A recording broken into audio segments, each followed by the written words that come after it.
Tech Sideline is presented by First Bank and Trust Company. They offer free checking with industry-leading mobile banking. Who you choose to bank with can make all the difference. Visit firstbank.com to learn more. What's going on, Hokie Nation? Welcome to one of the best weekends of the year. It's spring football weekend here in Blacksburg. We've got the whole football crew on set, and we're breaking it all down. It's coming up on episode 359 of the Tech Sideline podcast, and it starts right now.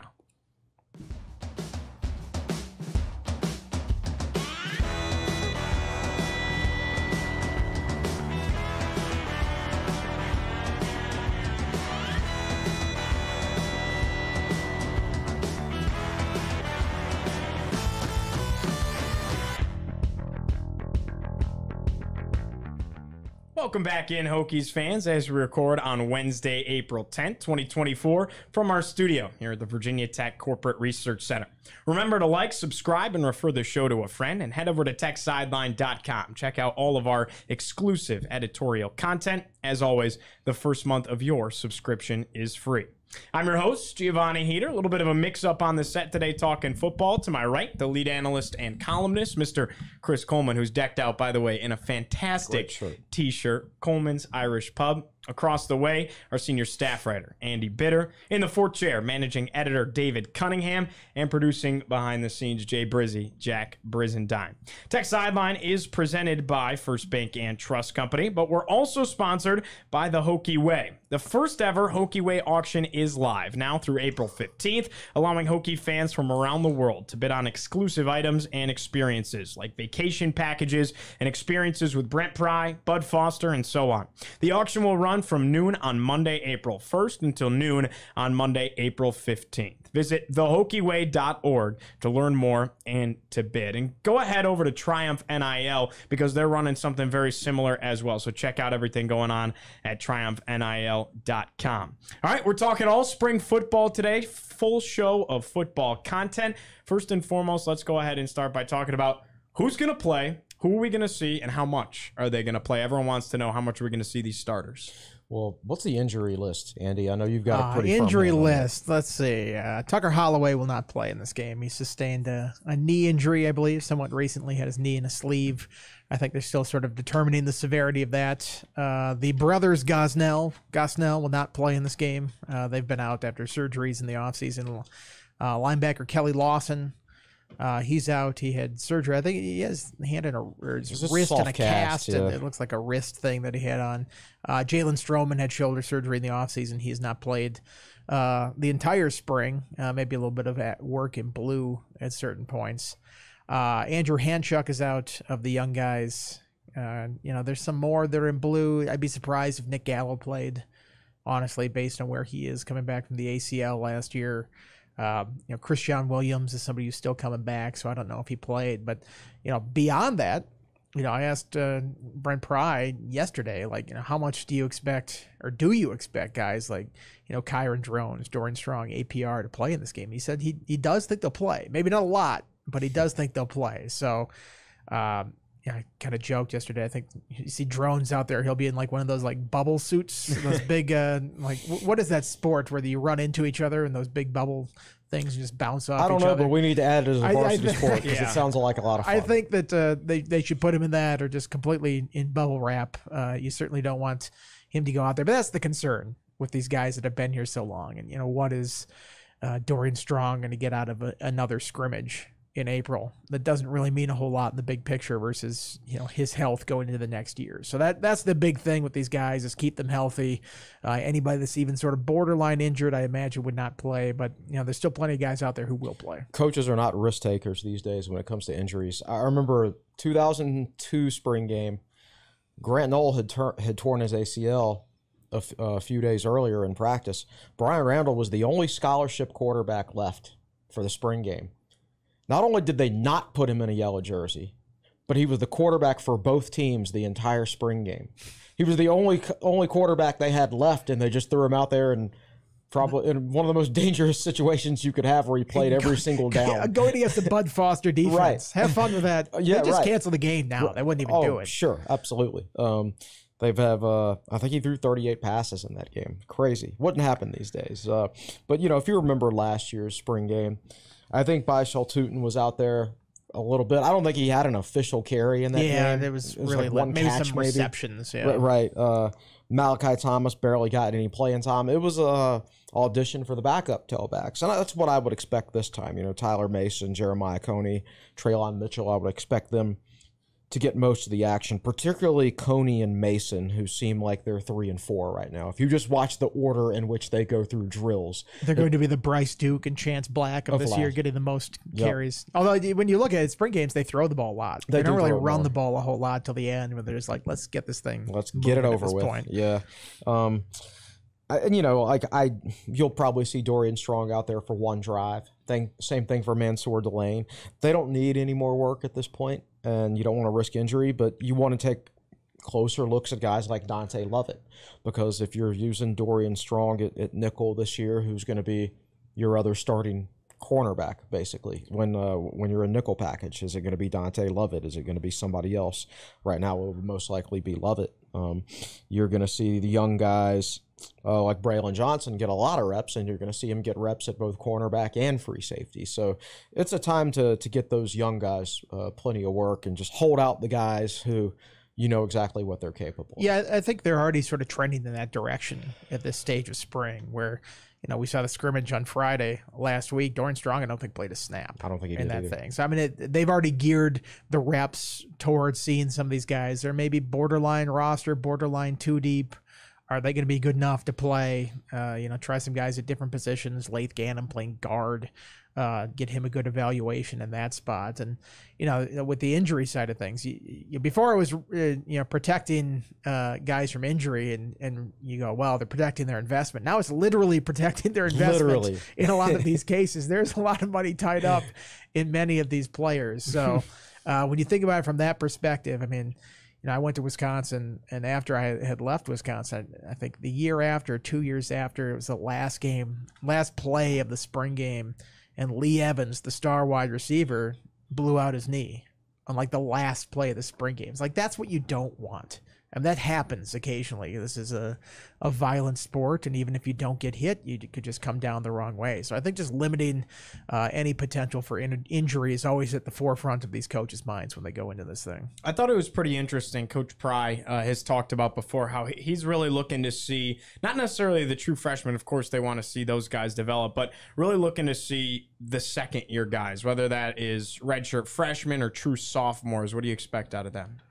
Yeah, those are the ones that are most interesting to me, because those are guys that have gotten their feet wet. They've been here a year.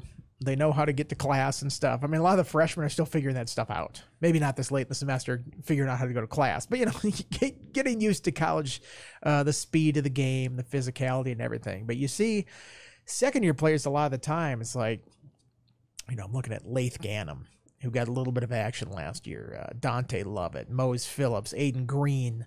There's like a big sophomore class, or second-year players, a lot of them redshirted last year, where it's like, okay, you've gotten used to college football for a year. Now can you contribute? Are you ready to step into an actual role? And I think there's a large number of guys on this team that, I'm interested. Those guys I mentioned, Jeremiah Coney, I think is an interesting one. Dylan Whitkey, Pop Watson, I think they're going to get a lot of snaps at quarterback and a pretty big evaluation for that quarterback spot. Chance Fitzgerald, if you're looking at the freshman class, Keelan Adams, Chance Wiggins, I think are really interesting ones at the receiver spots because, like I said, they tend to throw the ball a lot in the spring game. Not as many inside drill type opportunities where I think the injuries can rack up in those situations. So plenty of guys that I think will be featured, and I think we'll get a lot of snaps, and really our first glimpse at a lot of them getting significant action. Yeah, and a lot of those guys are in position battles, whether it's borderline starter or whether it's an important 2 deep position. Like you said, Dylan Whitkey, Pop Watson, both second-year guys. One of those guys is going to be the second quarterback, which is a very, very important position. If your starter stays healthy, then it's not an important position, right? But, it could become the most important position. Like, it's possible. Let's say Pop Watson wins the job. Like, you don't think about the backup quarterback too much when your starter's as good as Drones, but all of a sudden, Watson could go from being a backup to the most important player on the team, just like that. That's how important that position Saw is. it last year. Yeah, right. When have you ever seen a Virginia Tech starter get injured? I mean, it's happened a lot my gosh, lately. yeah. I mean, it's ridiculous. Yeah. It's like it's more likely to happen than not happen at this point, right? Which is weird because for the longest time, Tech had a very, I don't know if it was a streak of luck or durability or whatever it was. They tended to have very big quarterbacks. Logan Thomas was just a tank back there that was hard to take down. But then, like, Michael Brewer gets hurt. Josh Jackson gets hurt. Grant Wells gets hurt.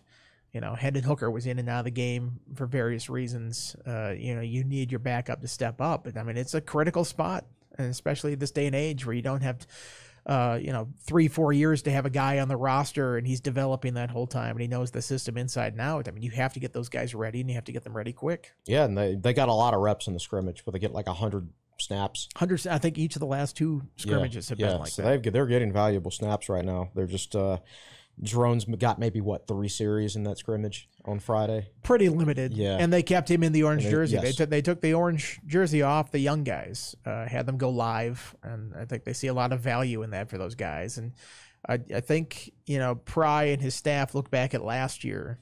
And, what was one thing we always heard about Kyron Drones? It's like, well, the running element, you don't really see it in practice because they don't go live in that situation. It's like, well, that was a pretty big factor once you put him in the game, and it could have been a determining factor if you go back to the decision to start Grant Wells over Kyron Drones to start last season. So I think they're learning from past mistakes or past decisions that they've made, that they want to get a full evaluation of these guys. And sometimes that means having to put them at a little bit of risk out there in order to actually simulate game action. And ultimately, it's football. Like, you're going to be at risk. Like, you can limit it to a certain extent, but there's always a risk. Some other young guys, we've talked about Dante Lovett, second-year player. I think he's got a really high ceiling, and he's going to be on the field this year. I think he's got an outstanding future. Caleb Woodson is a guy who played quite a bit at the star linebacker spot last year, and, he's playing star and some inside linebacker this season. So he's another second-year guy you can look at and pay attention to which linebacker spot he's played. He might play more than one linebacker spot in this game. They all might. They all might. They all musical chairs exactly. at those positions. Asen Stevenson is another guy. He and George Balance, redshirt freshman. I've seen them both. They're both on the field at the same time. Sometimes one seems to be at Mike and the other's at Will. Sometimes it's the other way around. They're just trying to look at these guys and figure out exactly what their best positions are. Lath Ganem, another second-year guy who Pride describes as battling for a starting spot. Yeah, at guard, probably. I think so. I would imagine he would not be in the mix at a tackle spot. But that was a little surprising because we'd seen him slide in and work there a little bit. If you're looking at that line, those guard spots, I think, are still up for grabs.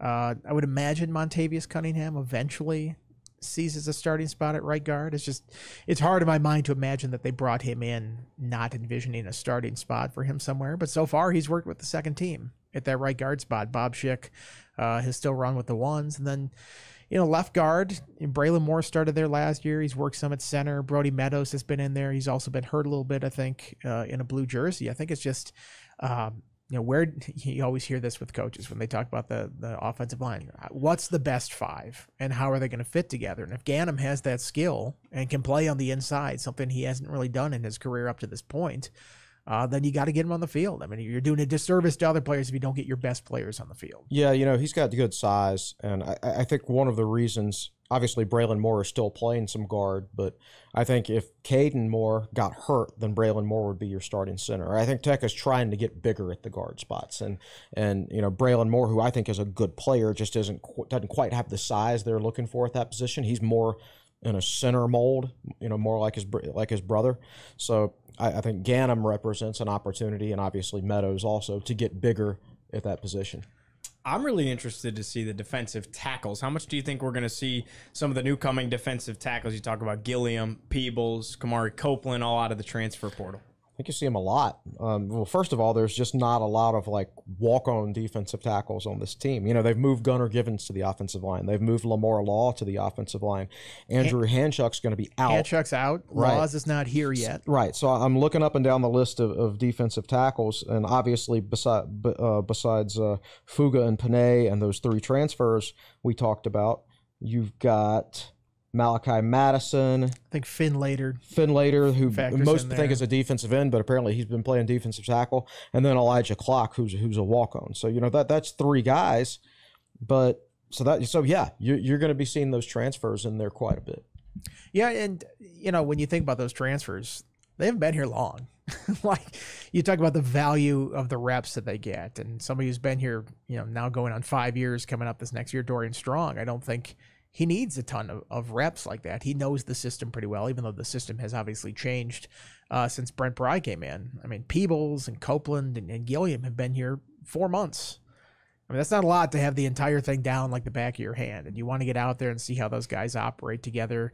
Cunningham on offense, I think, is one that's going to play quite a bit because, he's still, adjusting to right guard. He played tackle for most of last year, so playing on the interior is a little bit different. Brumfield at linebacker. I mean, you're talking about the quarterback of the defense trying to orchestrate where people are and call out plays and stuff like that. I think the more reps you get with that, the better you're going to be. So I think there's actually a need for those guys to play a little bit more just because they have more to do in the playbook and in understanding the scheme.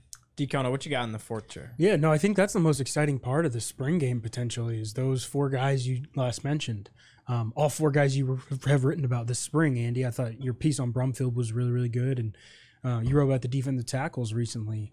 There's so many veterans in this Virginia Tech program that, like Andy said, maybe don't necessarily need the reps, right? Like, how much do you really need a guy like Dorian Strong who's an All-American in some aspects last year, to go out there and play? Not that he won't play the entire game, but Chris, you mentioned the depth. Like, I'll be covering the game with Andy in the press box, and I'm very curious to watch the defensive line and see those guys, to see Peebles, to see Copeland, to see Gilliam, to see what kind of impact they have, and also Brumfield. And this will be the first time, I think, yes, you guys saw him scrimmage, but to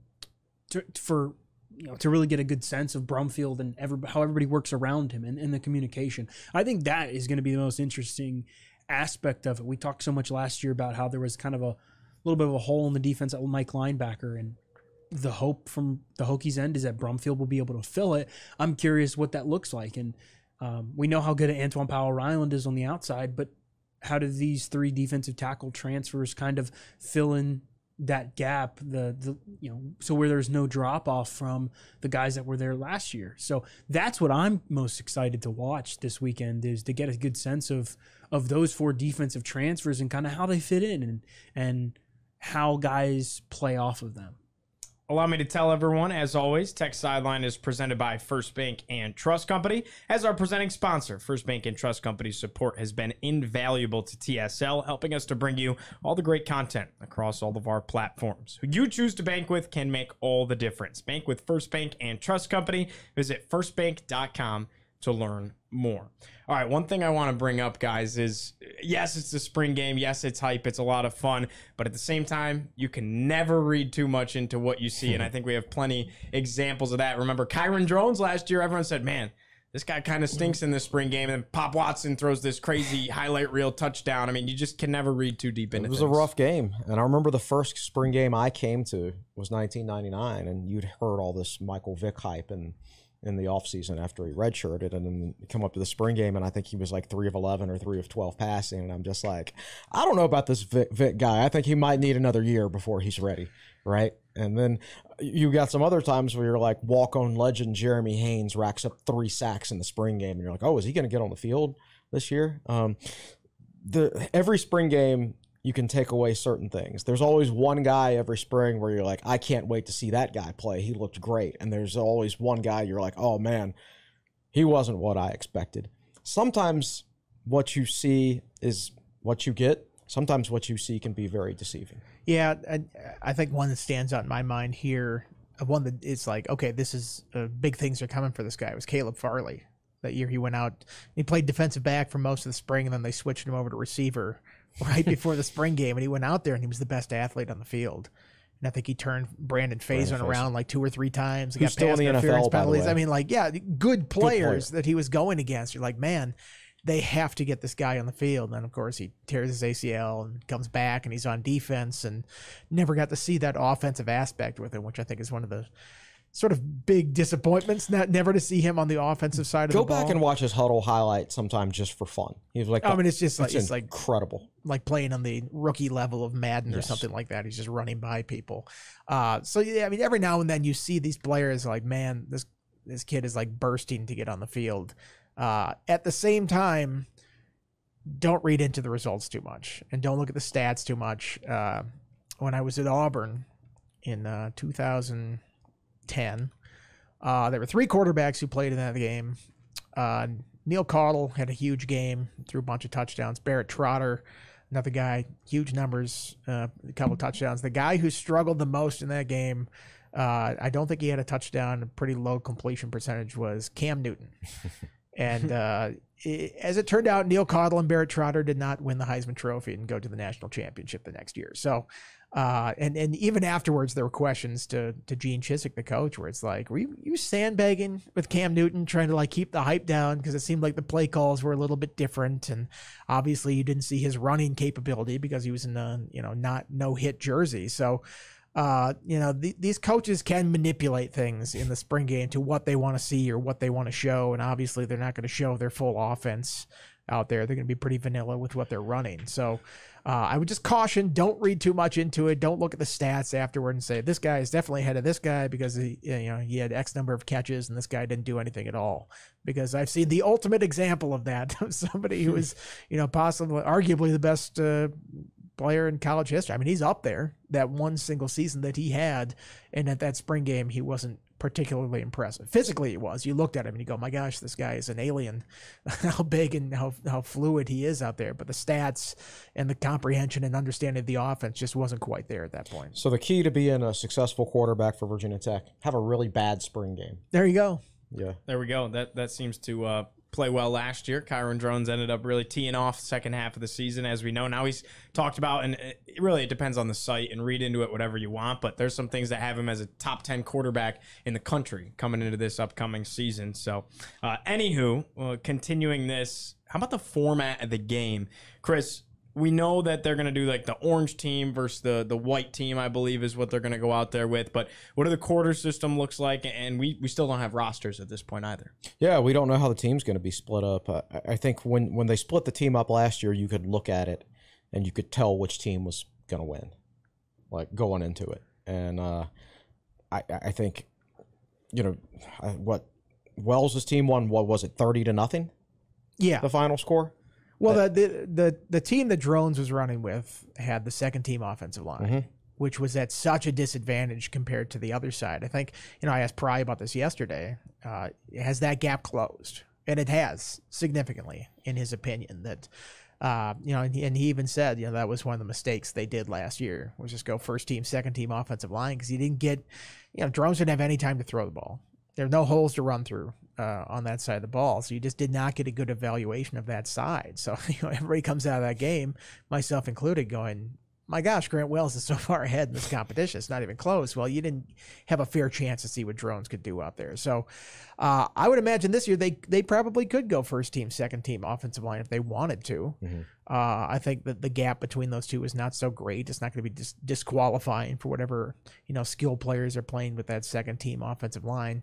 I would imagine, given their nature to mix and match things, that you'd see some sort of first team tackles, second team guards, or something like that, because they're not afraid to mix guys up like that at practice anyway. It's not like it's here's the 5 and then we're not going to stray from that and go anywhere else. So I would imagine it's a good mix on both sides, and I don't know if the teams will be even necessarily, because I don't know if you can ever get them exactly even, but I think it'll be fairly even split. I think the main thing, if I was setting it up, is I would play the quarterbacks on both teams.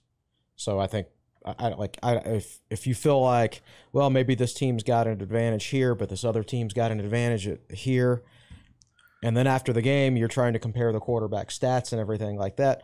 Well, if you just rotate the quarterbacks every series or whatever, and everybody plays with everybody. That's a nightmare for stat keeping. I'll just say that ahead of time. It's like, how do I write the story? This guy threw for so many touchdowns, but he's for both teams. But it's probably not a bad idea doing an all-time quarterback type deal. I mean, just, if they're going to be in non-contact jerseys, which I would imagine they would be. Like maybe they're live for a portion of that, but I think after a certain point, they're like, all right, let's get these guys out of here healthy at the end of spring. If they're wearing the what would it be, yellow jersey, whatever their non-contact color is, maybe it's not the worst idea to just rotate them between the two teams and see what they can do with both, first group and second group. That's how they handled it for the scrimmage last week, is they had them in. Quarterbacks went live except for drones for probably the first 2/3 of the scrimmage, and maybe the last 1/3 they had the yellow jersey on, or orange jersey as it is now. And Pop Watson stared down a dead to right sack from Jaden McDonald. Yeah, just got free run at him. I mean, that's the type of situation they want to see. It's like, okay, are you loose enough, A, to get away from that, and B, if a guy's coming at you, like, there's a completely different mindset as a quarterback. If you're back there, you're like, I got all day because nobody's going to hit me. If somebody's going to come and hit you, then all of a sudden that panic kind of comes into the play, and all of a sudden it's a lot more stressful to go through your reads and things like that. That's what they want to simulate. No doubt about it. All right. This is kind of a tough conversation to bring up, but it's been all over Twitter and everything. We got to address it. Kyron Drones talked about it. Can he be poached away? Do we feel safe with Kyron Drones playing? Obviously, that the transfer portal opens up April 16th through 30th, and this is just a modern era of college sports. It's the reality we face here. I feel good about Kyron Drones being Virginia Tech's quarterback this year. From what I've heard, there has been some heavy interest from another team. Heavy interest. But I know that Drones likes it at Virginia Tech very much. I saw him at both women's basketball games in the concourse just talking to fans. He really seems to enjoy that aspect of it. I know I had lunch with someone earlier this week who's been around him in public settings before at Virginia Tech events and said he does a great job and handles it. And apparently he legitimately likes it here. He understands that he's been developed here and has been treated well here and things like that. That there are certain things, offers or interests that you get that, are hard to turn down, and you might think about it for a brief second, but as long as you feel like you're treated fairly and you're in a good situation, you're probably not going to walk away from it. And I think that's the case here. I anticipate him being Virginia Tech's quarterback next year. Yeah, I mean, you'd have to think about it, and we're kind of talking about this very vaguely for specific reasons, but if you think a guy would leave after spring and then go somewhere else, you don't have the benefit of spring ball then to learn the offense, and a pretty critical thing for a quarterback to go in, especially if you're going into a situation where you would be competing. It's not like you'd be handed a job wherever you go. A lot of these places have guys that they have in mind to begin with, but I think my general thought on the thing is pay the man. He's the quarterback of your team, and he is a major reason why this team has a lot of hype around it going into this season, or maybe a lot of optimism about it going into this season. And I know it's such a strange thing to talk about now because all of this was highly illegal in college athletics, highly against the rules 4 years ago. And this is stuff that you'd be talking about, an entire program being put on, probation and people getting fired and all this stuff. And now it's just the way that business is done. So it's strange to talk about it like this, but pay the man. I mean, I've brought this up before, and I'm not trying to put coaches in a bad light or anything like this, but when you're reevaluating somebody's NIL like this, possibly, this is what we've heard could be the case here. How is this different from an assistant coach getting a raise? How is this different from, Fontel Mines, who's doubled his salary basically in a couple years here, where other schools have expressed interest in him? And there ain't no transfer portal for the coaches. There's no window that they go into it for. It could be any time another school could contact them. It's not tampering if they call them up or something like that and ask if they're interested in a position. And you've seen, he's gotten 3 raises over the last 2 years. Deserved raises. I'm not saying it's not deserved, but I'm saying, that is the situation. This is the leverage that he has. This is his career, and he's advancing it in that way.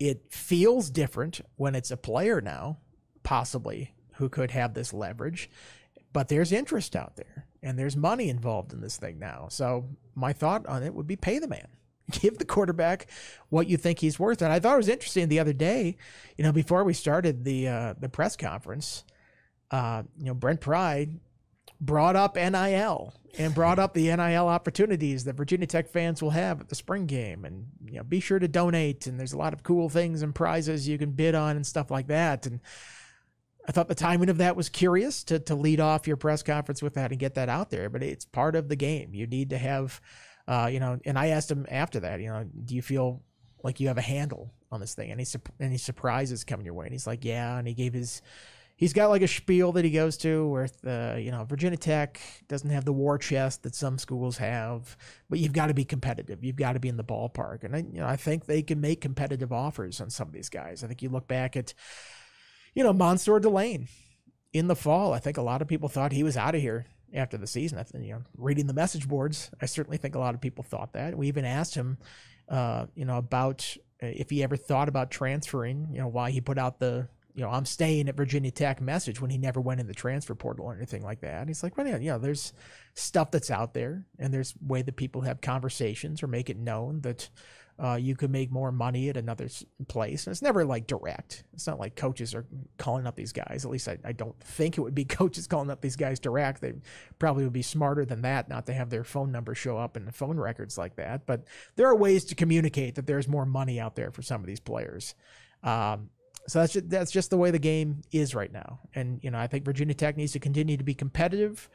Probably doesn't have to be the highest. They have a lot that they offer here regardless of just money to keep a guy here. And Pry said it over and over. I don't want somebody to stay here just because of money, but you have to be competitive in that space. Yeah, I agree with all that. And I think the timing of the new NIL law in the state of Virginia is very good in a situation like this.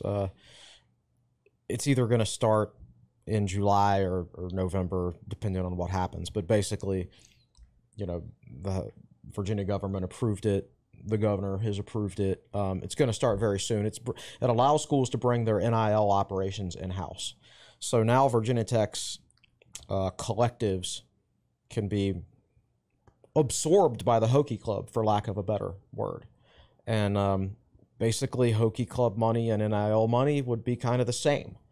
And that's a benefit, because now you can tell Kyron Drones or whoever is trying to get, or not trying to get, whoever other schools are trying to poach. If it's happening with anybody else, you could say, look, we can do this right now, but when this new law comes into effect 3 months from now or 4 months from now or whenever, we'll be able to get you this then. And it's going to be, and then at that point, it can be guaranteed, because you're not as reliant on somebody, right, whether somebody sends in their NIL donation or not. Right? The check's going to clear. It's not going to bounce. Exactly. And so that's going to be a big benefit for Virginia Tech and NIL operations going forward. It's going to have a short window until all the other states adopt the same law. I think. Which Virginia, will be by the fall. Right, once somebody does it, everybody else can't be put in. Yeah, I think Virginia's done it. I'm sure there are other schools or states that already have these in place. Mississippi is the main one I think that has. And the other thing is a benefit to fans. and this has been an issue. Let's say you donated $2,000, $1,000 to the Hokie Club and $1,000 to NIL. Well, in the past, that only counts towards your priority points as a Hokie Club member, which affects your parking for football games and your tickets. Only your Hokie Club donation counted. Now, since NIL is absorbed, or will be absorbed by Virginia Tech, that whole $2,000 you're donating to the same place, it now counts $2,000 towards your point priority, towards your parking, towards your tickets and all that. So it's beneficial from the fans also. They know where their money's going. They know how it's being used. I think it's a win-win situation. And this has been Whit Babcock's goal for the last year. So I'm sure there's been, I know fans rail on him for not saying much publicly, but I think privately behind the scenes, he has really been pushing this. I would actually regard him as probably the primary driving factor behind this and lining up the dominoes behind the scenes. I know this is an endpoint that he really wanted to get to. Well, the fact that this law has to go into a place just underscores how absurd the whole setup is right now. That these schools have essentially outsourced their payroll to somebody else.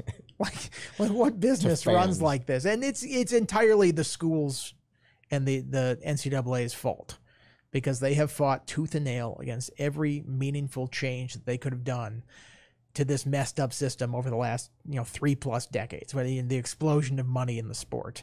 And every time that they've had an opportunity to bring the players in on some of this revenue, this massive revenue that they're bringing in. They've staunchly said no. These are student athletes. They are not employees. We will not pay them. And eventually, the courts made the decision for them. This is why they go into the Supreme Court and lose 9-0. Nobody ever loses 9-0 on anything in the Supreme Court. No. This is why they go into Congress and like both sides are like they have judges telling them like you run an illegal business here. What you're doing is illegal business practices, and they still sit there and they're running to Congress, give us an antitrust monopoly or exemption and all this stuff, and they never want to actually make meaningful change. And you even see the current NCAA president, like begrudgingly, they're being dragged into this stuff. It's like, if you want to have contracts and you want to have stuff that you can enforce and say, oh, you can't have somebody come in here and just take a player whenever they want to, admit this is a business. Pay the players, have contracts. If you have all that stuff, then I would not feel so sorry for players, finally understanding what their worth is and being able to capitalize on that. So I think a lot of people are frustrated with the system and that this could even be possible, that, after spring ball, somebody could just come in and make some huge offer to a quarterback or a star player at any position. Doesn't even need to be a quarterback, and take them away just because of money like that. And my thought is, it's like, you've had so many years to change this thing and you're still not doing it. You're still hoping that Congress is going to bail you out in this thing. They're not. They can't agree on anything. They're not going to agree on this.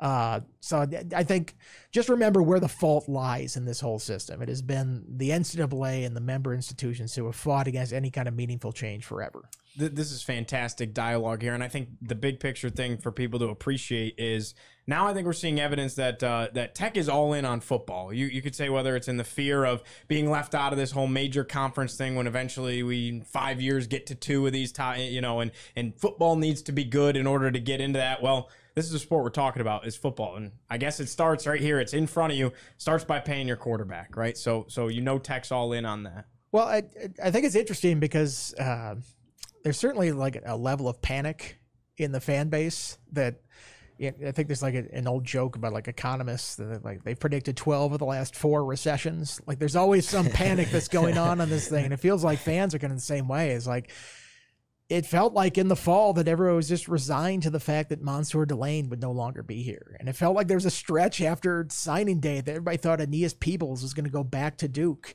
And now it feels like everybody's just like, oh, Kyron Jones is going to leave us. It's like, these guys are actually staying. And the ones that they want to stay, they're getting to stay, even against the possibility of going to the NFL. So it tells me that the NIL is in pretty good shape football-wise around here. Again, it might not be the best, but it's competitive enough that when you add in everything else about the program, and it feels like it's a fun place to play, and they are developing players, and it feels like it's a program on the rise, that guys want to stay and be a part of that. Basketball, maybe less so. When the entire starting lineup goes in the transfer portal immediately after the season, and you look at Mike Young and you go, he's a pretty good coach, and he seems like a pretty nice guy whenever we talk to him. I don't feel like this is just people fleeing a horrible situation. Oh my God, this team is awful to be on. I would probably point to the NIL aspect of that and go, it's probably not as good in basketball as it is in football around here. Right. It's not. It's bottom 3 or so in the ACC, we've heard. And this goes back to the whole point that Virginia Tech is not a school with unlimited resources. So back when the football program was floundering and everybody was mad that they weren't putting resources into the football program, which clearly they were not, what they've done over the last 3 years as far as resources is basically them admitting that they were doing it wrong before. While they couldn't hire Jerry Kill because they were waiting for other employees to leave so they could find the money, Virginia Tech was finishing higher than ever in the Directors' Cup standings, right? So they were putting more resources into other sports than ever, relatively speaking, than football, and having a lot of success. But they weren't having success in football. The happiest the fan base has ever been was when Virginia Tech was a top 5 football program but couldn't finish in the top 100 in the Directors' Cup. Like, there's not enough resources to do everything at Virginia Tech. You have to pick your spots. So we've seen heavy influence in football, and I do think in this particular era of NIL, it has come at the expense of basketball to a certain extent.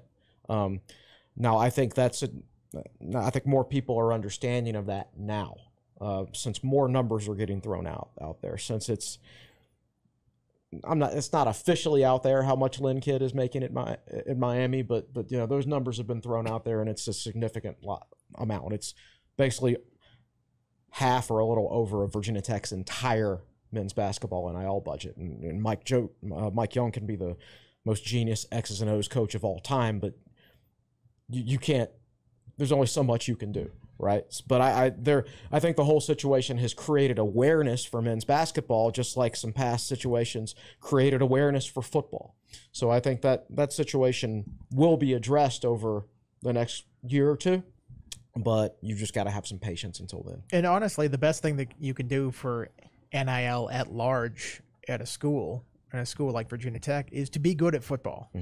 Because if you're good at football, the donations will roll in at that point. Right. And then since it's in-house, you can choose, we got extra this year, so we can throw it into this. It's just a sport that juices people more here than other sports. So I think back, if they can get that thing rolling again and good, and my God, it's been how long? I mean, it's been 13 years since they were like legitimately, they had that 1 year in 2016 where they went to the ACC title game and it seemed like things were fixed. They weren't.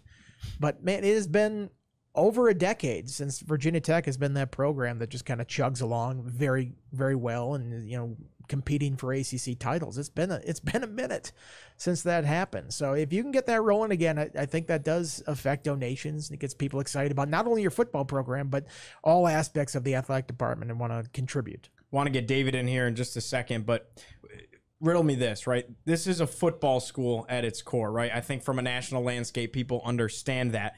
Name a school that is really good at both, right? Like you want to say Alabama just went to the Final Four in basketball. Fine. That's like a fluke, an anomaly. Auburn has a good team every now and then. Like Georgia's not good at basketball. I mean, you could go down the list. Very, very rarely. Florida had a stint there where they won football and basketball. You kind of have to pick one. Ohio State's generally been like very good in football, and they've generally been good in basketball too, but not like national title winning. I mean, they're not that good at basketball. They played for the national title that year. I mean, you think about when they had Greg Oden. And everyone has some runs. Correct. But you kind of got to pick one consistently. Right. Are you a football powerhouse or a bad? Like the blue bloods in basketball are not good at football for the most part. I always say Ohio State. There's a clear distinction about which is the more cared about sport at that school. So I think there is some truth to that. It's hard to be consistently great at both and consistently fun both. Now, it's probably easier in SEC schools where they just have all the TV money coming in, or Big Ten schools where they have the TV money that gives you an advantage before you even get to the donation side of things. But yes, typically it's going to lean more towards football or basketball at schools. And that was kind of the second leg of my point is you bring up the thing about the TV money is look at Clemson, prime example of Clemson football got really, really good. Couple of national championships, consistent college football playoff contender, the best program in the ACC for that stretch there, maybe arguably still in that conversation. And look what's happened because of it. Now their basketball team just went to the Elite Eight. They just generated a softball program that is all of a sudden top 5 in the country. They're the only women's lacrosse program, brand new, by the way, that has their own indoor facilities. They have a Beamer barn at Clemson for women's lacrosse, and it's a top 10 program in the country. All of that happens because of football. And you also have to think about why they're doing things like that. Obviously, they want out of the ACC. Their ultimate goal is SEC, of course, or whatever the southern part of the Big Two conferences turns out to be. But if it worked out where it looked more likely that they would get into if they had a better shot at the Big Ten is one of those conferences. It's not like the SEC where they operate with a bare minimum of sports. Like the Big Ten looks for more, that they want you to have 20 plus sports and things like that and be a more comprehensive athletic department. So Clemson, I think part of that is to put themselves in a better situation to make sure they have a landing spot. They just want a ticket. Just want a ticket to the dance. Because whatever they get to, it's just a way station to the next, iteration of what these power leagues are going to be. And there was a report by my former employer last week about like this Super League, and it was like 70 teams plus 10 more from the group of 5 or whatever. I'm like, that's way too many teams. Like that's still not like identifying the split between the haves and have-nots of college football. I think it's going to get to a point where the Ohio States and Michigans of the world, I mean, they've already decided that they don't need leagues like the Pac-12 or the Big 12 or the ACC weighing them down. At a certain point, they're going to realize they don't need schools like Northwestern and, Purdue, bad example recently, having just played as Rutgers and Maryland, or if you're in the SEC, the Mississippi schools, Vanderbilt. They don't need to be dragging those schools along as well and sharing all the revenue that they create with them. So if it does ever get to a super league situation, I can't imagine it would be that big. I think it'd be a little bit more selective, like 30 schools or 32, just to make it a nice round number. That's the pro. It would be very NFL-like. It would be, but I think that is the eventual end game that you get here. And with these leagues becoming so different from what they have been for so long, I think there'd be less hesitation from a school like Ohio State or Michigan to leave the Big Ten to join something like that, as opposed to, what is the Big Ten now versus what it was before? It's like all of a sudden you have these West Coast schools in here and Maryland and Rutgers. Like, what are they doing in the Big Ten? It doesn't feel like the Big Ten and what it was before. I think there'll be less of an emotional tug for these schools to stay with what they were a part of for 100 years. And especially when Michigan and Penn State are coming with you, right? It's not so much about you're leaving. It would be more like, we're just not gonna stay with Indiana anymore. Right. We're not going to stay with Minnesota. That should have been the school I picked. It's in Purdue recently. So the SEC schools might leave Vanderbilt and Mississippi State behind, but really what they would be doing is kicking those schools out. It's probably easier legally to leave. Exactly. To kick somebody out. But they would be kicking them out of the club, so to speak. Like the name of the conference might change and things like that. And but basically they would be separating themselves from those smaller schools. Yeah, and you think about it. I mean, those schools were blessed by geography when these things were formed, and it's such a chasm between the resources that some of these top end schools put into it versus some of the lower ones, even within these major conferences. That it's like that soccer, that Super League. I feel like when they tried to go to that, the fans revolted. Oh, they revolted. They were setting stuff on fire at stadiums. I don't think you get that in college football. I don't think that is the feeling in America over sports. I think it's more like we got the ticket and you guys got left behind, and people will gloat about that and be happy about it rather than, rebelling about the whole thing. And then is it good for college sports? I don't think so. I think the rivalries and the geographical proximity of other schools and time-honored traditions and playing each other for 100 years, I think that's the fun part of college sports, and that's being lost in this whole thing. But like I said before, the NCAA and these schools have chased every dollar that they could for the last 40 years. And I don't think it's going to stop. Certainly not with all this litigation that they might be on the hook for a lot of money retroactively to players going forward. So I think they will continue to pursue every dollar that they want out there. They have professionalized this sport in every manner possible, whether it's alignment, whether it's playing games on Thursdays and Fridays and Mondays and every night of the week, traveling across the country. I mean, they have not embraced a student athlete model with all the things that they've gone after in the pursuit of more money that they can pay coaches and administrators. So, it's all a mess. I mean, it's a mess. I feel like we're sort of in this transition period before some major court decision comes down or some major realignment thing changes the structure of college sports, and then we're on to the next thing. Same thing's going to happen to some ACC schools. Like Wake Forest, they're going to reach a point where obviously they're not going to get into a major conference for football.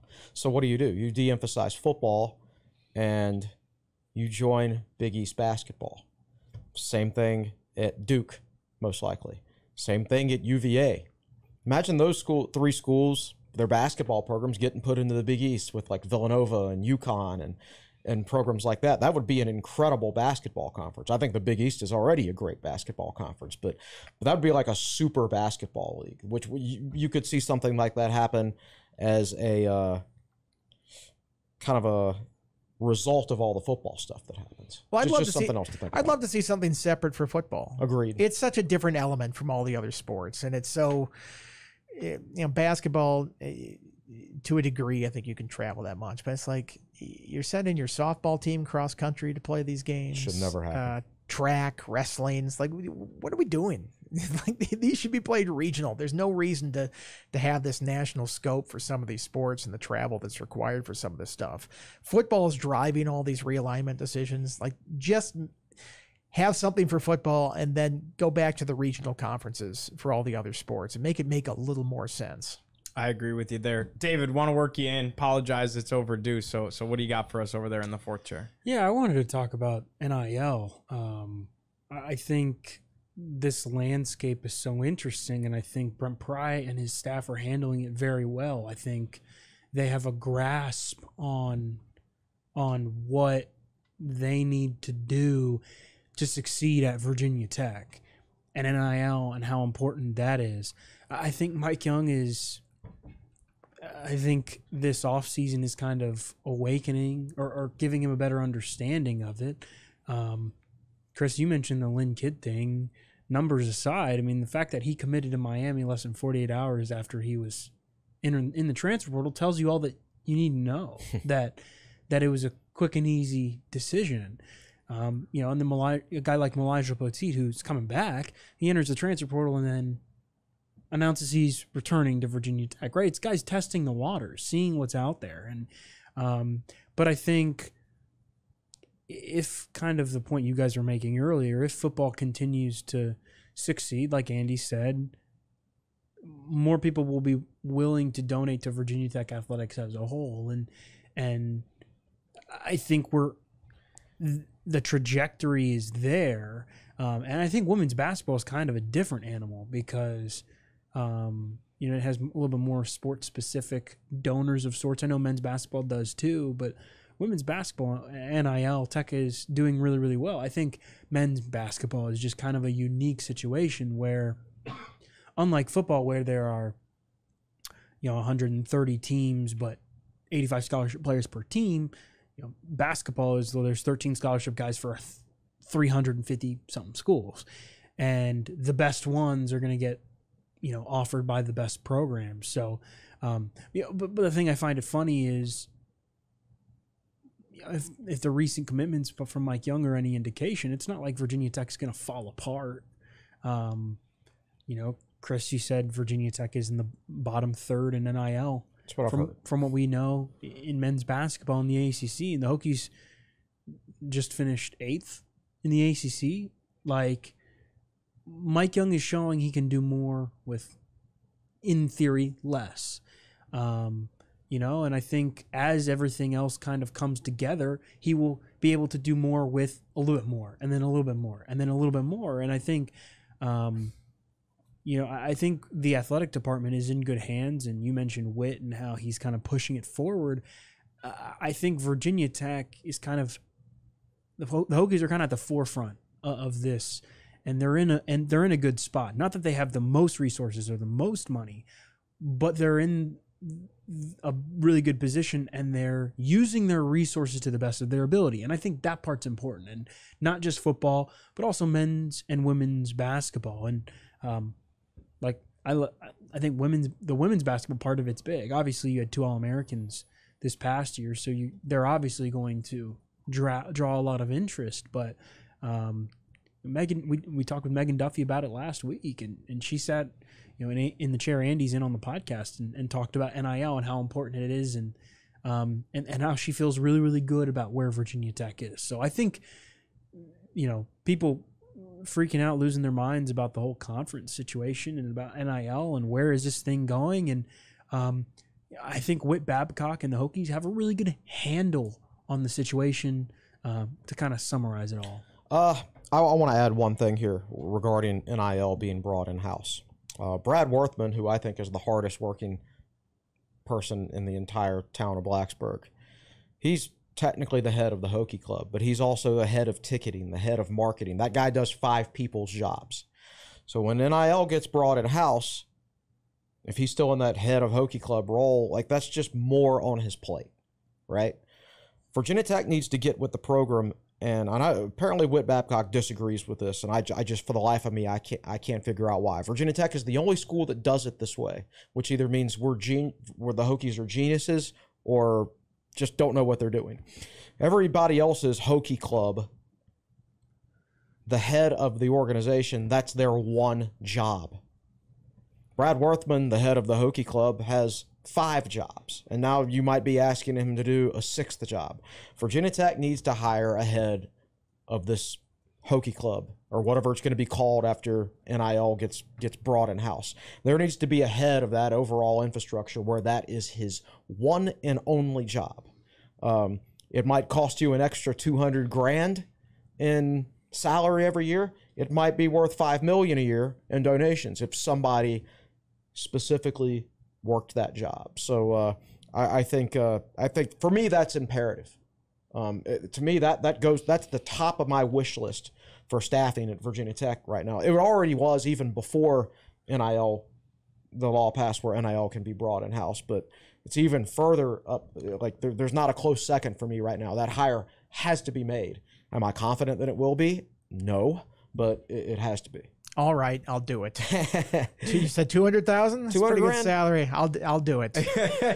I'll do it for 185. Did we sign you to a contract, or are you a free agent every year? I forget. I don't know. This sounds like tampering here. What's going on?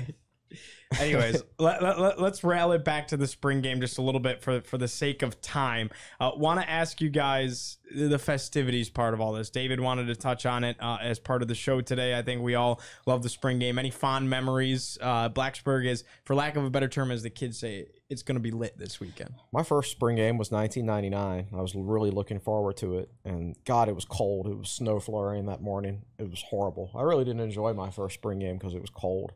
And the guy I was looking forward to playing, I didn't think was any good. Michael Vick. Again, how much is a spring game worth? I have a fond memory of the one where that got canceled when I was about 100 feet from walking into the stadium and the Thunder and Lightning started, and you had to go sit back and you had to go back to your car and just sit and wait. I remember another one where it poured down rain for our entire tailgate. It was horrible. Like Whit Babcock even came by our tailgate that day, but the weather was just brutal. I remember one time when I was in college, the spring game was so boring. I was sitting in the south end zone and the sun was on me that I actually dozed off. And it was not a tailgate induced doze off either. It was a straight up, I am so bored right now because you've got 4th string players in here and everybody's in a yellow jersey and they're just not doing anything. It was that type of bored. I'm trying to think. Caleb Farley stands out to me, but from a straight up,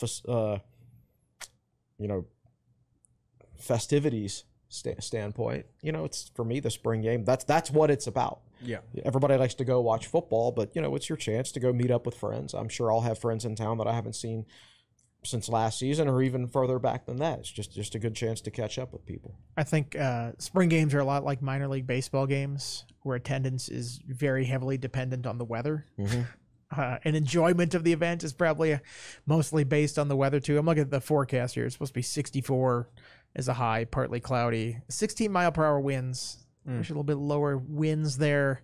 Next day it's supposed to be 77. I wish it'd be a little bit more like that. Man. But typically, if it's nice out, people will come out. They'll enjoy the day. They'll go to all the stuff that's happening around the stadium, obviously tailgating and things like that, and other sporting events that are here this weekend. But it's all dependent on the weather, I think. People like to brag about, the spring game attendance is this.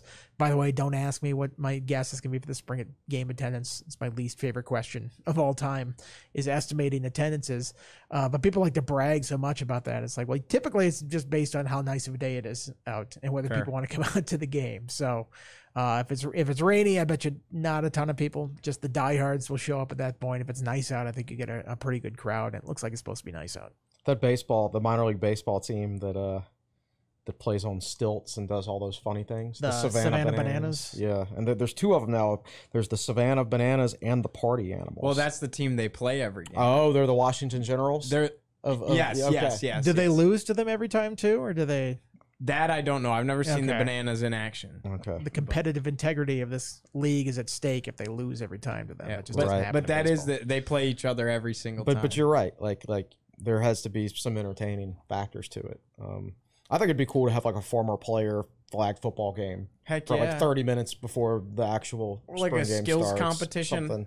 I want to see the quarterbacks throw it. It doesn't might be a replace lot the of actual liability game, issues with former players coming back and Yeah. competing like that. I don't know. Maybe Pop Watson could play on stilts in the second half, and that could be entertaining. I don't mean like a real football game. I just mean flag football, two-hand touch. Still might be stuff. a liability issue. As we get older here, I'm sure it gets a little bit rougher. You can make them sign a paper. It'll be fine. No doubt. What are you doing this weekend for the game, David? You're covering it with Andy? Yeah, no, but I think the spring game is about more than. I think it's just all kind of a good weekend for like camaraderie. Like the 3.2 for 32 will be Saturday morning, and softball's at home. There's lacrosse. There's tennis this weekend. Regardless of the weather, it's a good chance, I think, for like it's kind of like the spring football weekend. Forget how somebody described it to me once. The spring football weekend where Virginia Tech can't lose. I think that's like it's just a good weekend to celebrate everything, to catch up with people. And I know so many people really enjoy just coming to Blacksburg, and assuming the weather's nice, having the opportunity to just go and see different teams play, to catch up with different people. I know downtown will be busy, as it always is.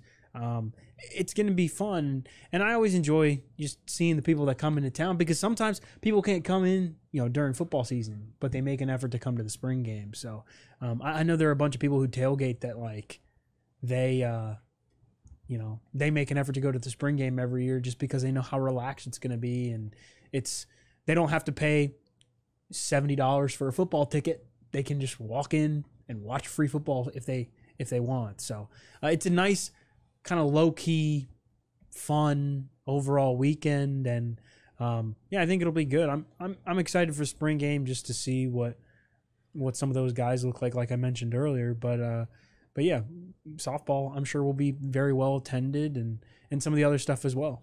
No doubt. Also, if you can't make it in town for whatever reason, you got an all-Hokie crew for your coverage of the spring game. Bill Roth is on the ACC Network Extra, voice of the Hokies, of course.